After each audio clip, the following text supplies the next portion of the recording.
Saudari-saudara yang terkasih, dalam Injil kita mendengar Yesus yang mengajar dengan kuasa karena ia adalah anak Allah. Kita juga sebagai orang Katolik, sebetulnya kita juga memiliki kekuatan dan kuasa.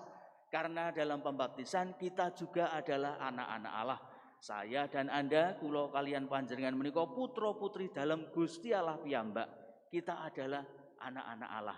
Dalam seri homili di bulan Januari ini, saya mengingatkan kepada Anda, kepada kita semua, saya Katolik, kita Katolik, maka kita berbeda dari orang lain. Bedanya apa? Dalam seri pertama, kita mengenang pembaptisan Tuhan, lalu kita melihat bahwa kita adalah orang yang sudah dibaptis. Aku Katolik, aku beda. Bedanya apa? Aku dibaptis. Mengapa beda ketika dibaptis? Kita ada dalam paguyuban umat beriman yang namanya orang Katolik. Kita mendapatkan tujuan hidup kita adalah Yesus Kristus sebagai jalan kebenaran dan hidup. Kita adalah orang-orang yang mengemban tugas panggilan untuk menjadi imam, nabi, dan raja.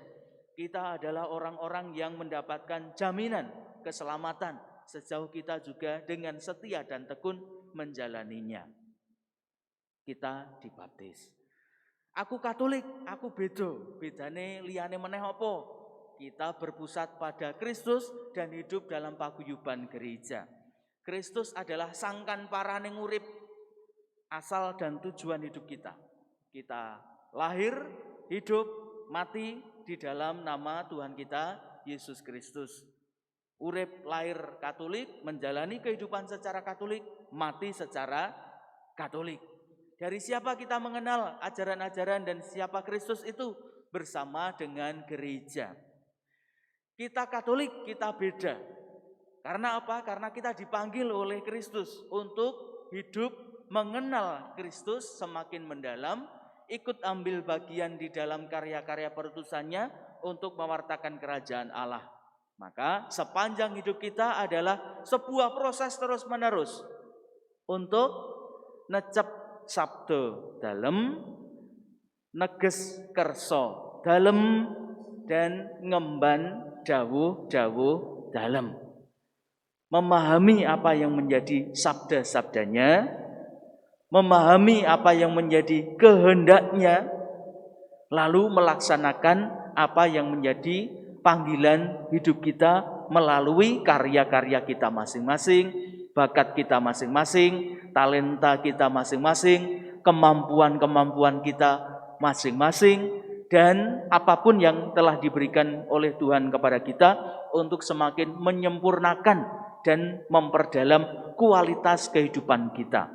Maka iman Katolik bukan hanya imannya wong ngenteni mati, tetapi iman yang terus-menerus bertumbuh dan mendalam secara dalam proses kehidupan. Saya suwe memberi bobot dan makna pada kehidupan. Membuat hidup menjadi berkualitas sejauh iman itu dipelajari, dihidupi, dan didalami terus-menerus. Tidak mandek, ada terus-menerus. Yang terakhir hari ini, kita Katolik, kita berbeda karena kita menghayati Kristus itu dalam sebuah relasi cinta kasih dengan Allah Bapa dan Roh Kudus, dan tidak jauh-jauh banget. Gusti Allah awake dhewe iki cedhak. Bahkan kita boleh memanggilnya sebagai Pak, Bapak. Nek ora mantep arep muni ibu sakjane ya oleh ning ora pati lumrah. Tapi sebetulnya dalam sebuah pandangan teologi boleh saja. Gusti Allah ki selama ini kita hayati dalam kitab suci sebagai Bapa yang dekat, selalu hadir kepada kita dimanapun, kapanpun. Mula awake dhewe nek arep ngundang, arep sapa aruh, sak wayah-wayah, di mana saja.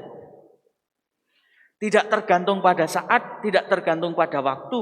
Setiap saat kita ada bersama-sama dengan Allah yang hadir di dalam kehidupan kita.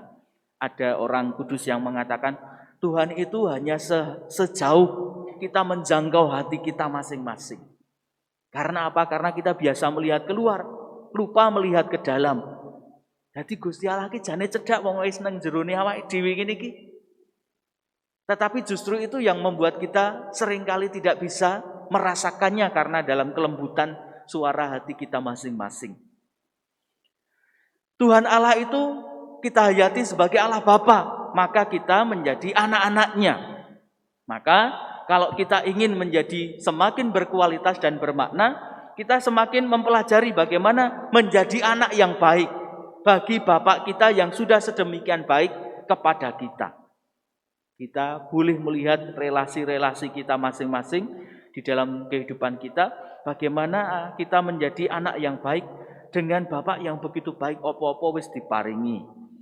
Apa-apa yang kita butuhkan sudah diberikan, diparingi urip, diparingi waktu, diparingi kesehatan, diparingi keluarga, diparingi pemikiran-pemikiran, diparingi bakat, talenta, kemampuan, pasrawungan, macam-macam hal yang ada pada diri kita.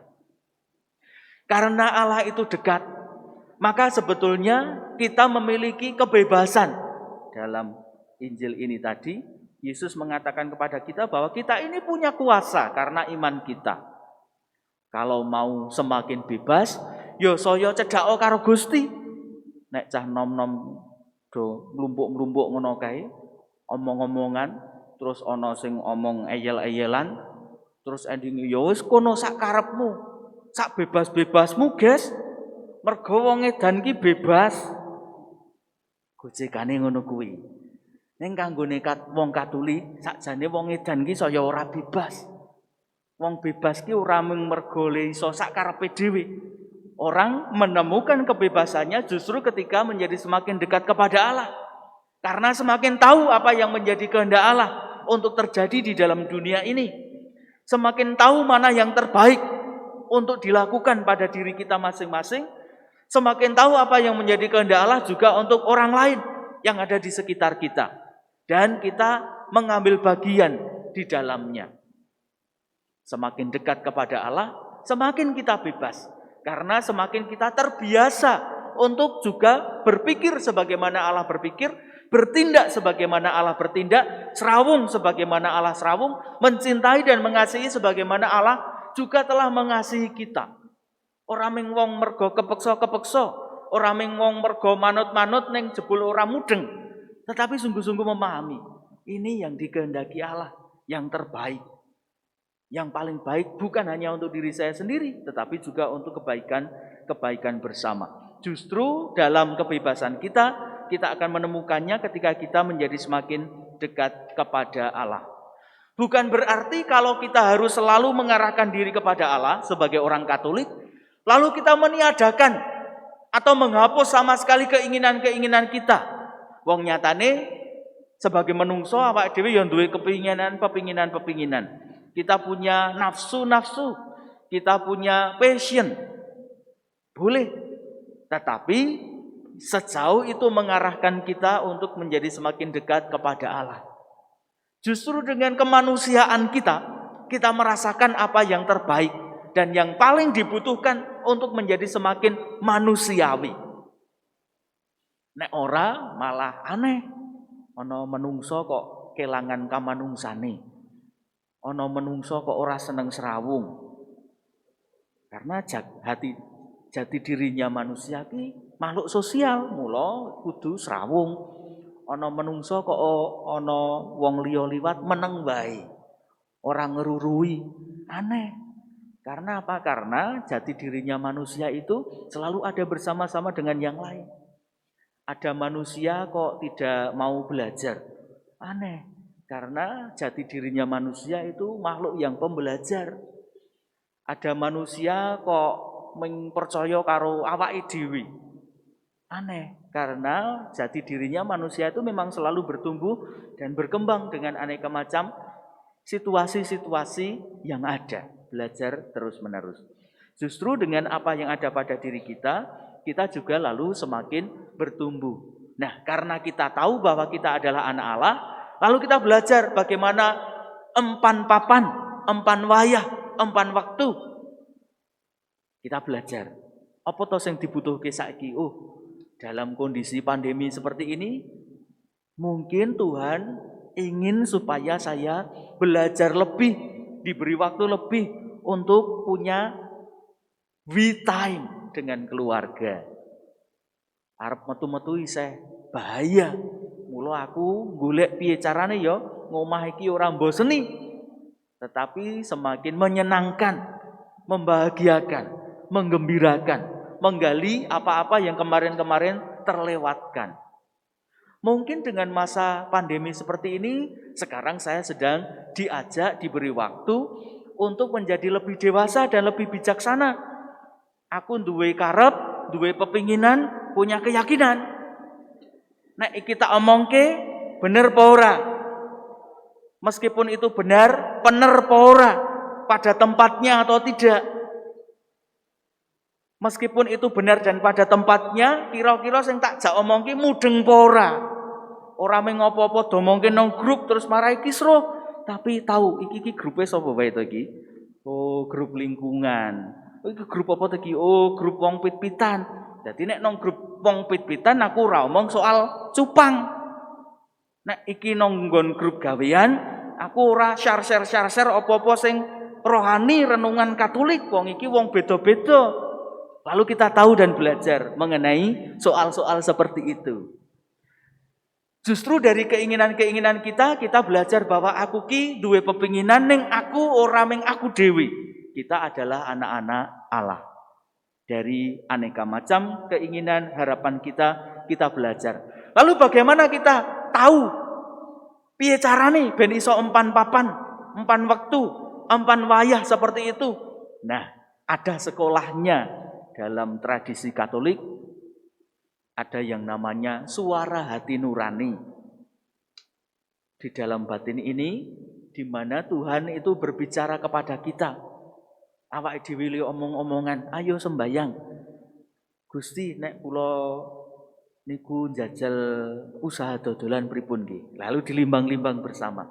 Saat untuk menyekolahkan suara hati itu adalah saat yang sedang kita kembali biasakan sebagai saat refleksi. Waktu hening, ngelimbang-limbang. Anak-anak Krisma sekarang ini, kalau Anda tahu, putra-putri panjenengan utawa weruh, proses di lingkungan-lingkungan sedang digalakkan yang namanya proses Krisma dengan cara yang berbeda. Pembedanya adalah bahwa anak-anak dibiasakan kembali untuk punya kebiasaan refleksi. Refleksi itu mandek sedilit, menengsik, ngelimbang-limbang, nyinau meneh aku mau wis nopo. Apa yang sudah saya lakukan, baik atau tidak, untuk saya sendiri baik atau tidak, untuk orang lain baik atau tidak, sesuai apa tidak dengan kehendak Allah. Oh ya iki sesuai karo kersa dalam Gusti. Kok bisa tahu sesuai? Ya, ada sabda yang mengatakan bahwa pergilah ke seluruh dunia dan wartakanlah kabar sukacita Injil. Nah, berarti aku iki mau wis nglakoni apa sing dadi kersa dalem Gusti. Oh, jebul iki mau aku keleru, luput. Mergo ngopo aku sak karepku dhewe. Padahal Gusti wis nitahke, hormatilah ibu bapakmu. Lah iki mau aku mung sak karepku dhewe. Aku pengen tukokke HP anyar terus mbuh piye carane bapak ibu kudu nukokke aku HP. Nek ora nukokke aku HP, aku leren wae le dadi anakmu. Wah, dosa berarti. Nah, terus piye carane? Aku kudu njaluk ngapura, saya harus minta maaf. Saat untuk refleksi itu adalah saat-saat untuk kita menyekolahkan kembali suara hati nurani kita supaya kita punya kontrol. Apa saya ini dekat kepada Allah atau saya jauh? Apakah saya ini anak Allah yang baik atau aku mung sak karepe dhewe? Ojo-ojo malah aku wis dadi anak setan. Karena saya jauh sekali dengan Allah dan dekat dengan kejahatan-kejahatan. Saudari-saudara, baptis memberikan kepada kita berkat yang luar biasa. Antara lain bahwa kita adalah anak-anak Allah. Sebagai anak-anak Allah, kita berlaku, bertindak, bersikap sebagai seorang anak yang baik.